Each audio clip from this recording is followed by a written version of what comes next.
Hey guys, welcome to AdmitWizard. I'm Anoushka and I'm an incoming Ingram Scholar at Vanderbilt University. And today we're going to be talking about the SAT. Chances are that if you're in high school, you're most likely looking to apply to colleges very soon. And we all know the drill, right? Standardized testing forms a very important component of the college admission process. A high standardized testing score can really open your doors to so many more opportunities. It can allow you to get into some of the most selective universities. It can allow you to get merit scholarships. The opportunities are really endless. Since standardized tests are so important, it's absolutely essential that we know the right ways to address these tests and the right ways to prepare for them. And that's what we're going to be discussing today. Really, I took the SAT one time in junior year and I got a 1560 out of 1600. The breakup of that score was a 770 on the evidence-based reading and writing section and a 790 on the math section. Today I'm going to be sharing with you guys some of the tips and strategies in order to get a really high score on these standardized tests. We're talking 1500 plus and perhaps even above the 1550 mark, which is considered by many to be quite elusive. Let's get started. Now, in this video, I'm not going to be discussing some of the strategies that we've heard a plethora of times, things like take a lot of practice tests, do the tests in timed conditions, save the hardest questions for last. These are very, very important and crucial tips, but we've honestly heard them so many times. You've probably heard these tips in a variety of other YouTube videos or from other sources over the internet. So I'm not going to tell you these same things again because I value your time. So I'm going to share with you guys the tips which you have probably not heard before, and these tips are really effective because what they do is they reduce the amount of preparation time you need to put in and they increase your score. Let's get started. Tip number 1, rules, concepts and formulae are what get high scores. The fundamental difference between students who score really high on the SAT and those who don't is not the additional number of hours that the high scorers spend on Khan Academy or the additional number of practice tests that they do. And believe me, you do not need to do 30, 40 and 50 practice tests to get above 1550. All you need to do is have your rules, concepts and formulae really, really clear.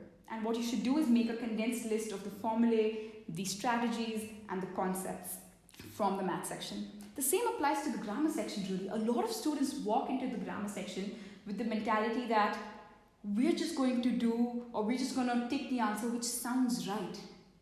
Honestly, just because of this mistake, you can lose a ton of points. Instead of walking into the test with the mindset of choosing what sounds right, you should actually print out all the grammar rules that can appear on the SAT test. So your rules, your concepts, and your formulae are what get you the scores. Tip number 2, understand your mistake mindset. Now, what does this mean? Now, essentially, we've all heard that do a ton of practice tests, and practice tests are absolutely crucial. But something's even more important, to understand your mistake mindset. You need to be ruthless with your mistakes. Every time you make a mistake on a practice test or on a problem set, don't just say, I won't make this mistake next time. That's not enough. What you need to do is ruthlessly ask yourself what your mindset was when you made that mistake. Once you understand your mistake mindset, your chances of repeating the same mistake go down exponentially. Now, what is the strategy? The strategy here is to have a mistake mindset notebook. And what you do in this notebook is you make a quick list of every mistake that you've made in a practice test or in a problem set. And you, of course, write in a condensed manner in your own words. And before your test, a couple of days before your test, you just go over these mistakes. Honestly, even if you don't go over these mistakes, just because you've written down the fact that you made this mistake once, that itself reduces the chances of you repeating the mistake. And mistakes are of so many kinds, honestly. Was your mistake the result of a gap in your knowledge? Was there something you did not know? Was it because there was a lack of time? Or was it an end-step error? Now, what are end-step errors? That's what the next tip is about, so stay tuned. Was it an end-step error? Or did you just shape the wrong bubble? That happens a lot. So whatever you've done, make sure you've made a list of it. Because if you've written it down, you will not repeat the mistake the next time. Understand your mistake mindset and be ruthless with your mistakes.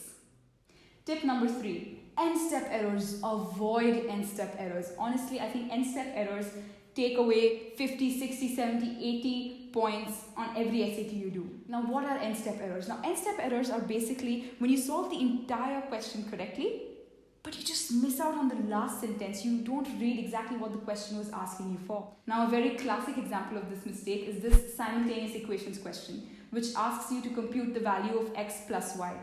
Now, you may, start solving your question and come to the point where you find out the value of x is equal to 7. And you see 7 in the questions and you're exhilarated and you're like, let's go, this is amazing. I'm going to get an 800 on this math test. You tick 7 and you try and you just move on. And that was not the right answer because you were supposed to find x plus y. What a tragic ending. Don't let that happen to you. Don't make end-step errors. Honestly, if you just avoid end-step errors, you are going to raise your score by 50, 60, 70, 80 points every time. The strategy you need to employ to avoid these end-step errors is that every time you're reading a question, especially on the math section, really quickly underline exactly what they were asking you for. Were they asking for x?